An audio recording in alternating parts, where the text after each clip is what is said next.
Police say the shooting began at 11:32 in the morning. In the hours that followed, anxious parents gathered outside, desperate for news of their children. Local reporter Lee Waldman tweeted, "We just heard screams inside the Civic Centre.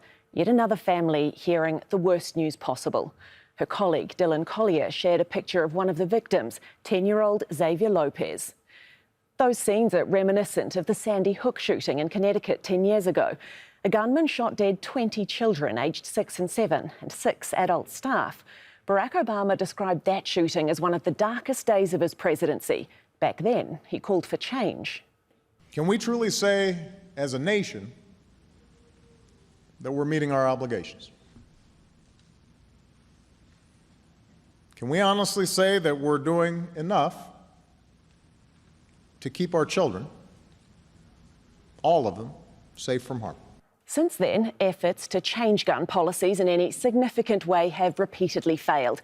After Tuesday's shooting in Texas, Obama tweeted that he grieves for the families, but that he was also angry for them, saying that the US is paralysed not by fear, but by a gun lobby and a political party that have shown no willingness to act. On the subject of lobby groups, the Star Tribune newspaper based in Minneapolis shared this by one of its cartoonists. It was drawn after the Sandy Hook shooting. You can see the police tape on the lower image, showing that one of the barriers to gun control in the US is the power of the gun lobby, and particularly the NRA, or the National Rifle Association. Texas Republican Ted Cruz is one senator who's received financial support from gun lobbyists. The website Open Secrets says he was given the most money, more than $300,000, out of all Senate candidates in the 2018 election cycle. More recently, the Brady Center to Prevent Gun Violence has Ted Cruz not quite at the top. He's number 26, but still featured among senators who've received the most from the NRA. What's interesting, though, is the number in the bottom right, 3,139, the average number of gun deaths in Texas per year, by far the highest on the list.